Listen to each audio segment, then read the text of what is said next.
دیکھیے، شیئر کا جو کاروبار ہے بنیادی طور پہ ایک قاعدہ یہ ہے کہ جس چیز کی بنیاد حلال ہے اس کا کاروبار حلال ہے، جس چیز کی بنیاد حرام ہے اس کا کاروبار حرام ہے۔ اب ایسی کمپنیاں کہ جن کی بنیادی جو بھی کام ہے وہ حلال کام ہے، آئل ہے، کھاد ہے،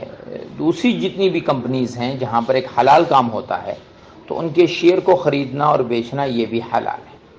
وہ کمپنیاں جن کی بیس ہی حرام پر ہوتی ہے، سودی نظام ہے، انشورنس کا کام ہے، تو ان کے شیئر خریدنا بھی ناجائز ہے۔ پھر جن کمپنیوں کا کام جائز ہے ان کے شیئر کے خریدنے کے لیے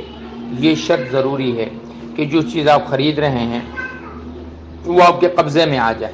اور آپ کے قبضے میں آنے کے بعد پھر اس کو آگے آپ بیچیں۔ یعنی آپ نے شیئر خرید لیے اور وہ آپ کے پاس منتقل ہو گئے، آپ کے پاس آ گئے، آپ نے اس کو رکھ لیا،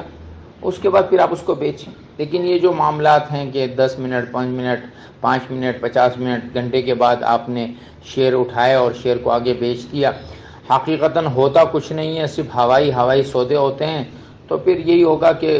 مارکیٹیں جو ہے وہ گرتی جائیں گی، لوگوں کا بیڑا غرق ہوتا جائے گا۔ جو اصل لوگ ہیں جن کے ہاتھوں میں سب کچھ ہے وہ مالدار سے مالدار تر ہوتے چلے جاتے ہیں۔ لہٰذا یہ جو ایک گیم ہے کہ دن کے دن میں جو ہے اب اٹھا کے بیچ دو، 58 کما لو 54 کما لو،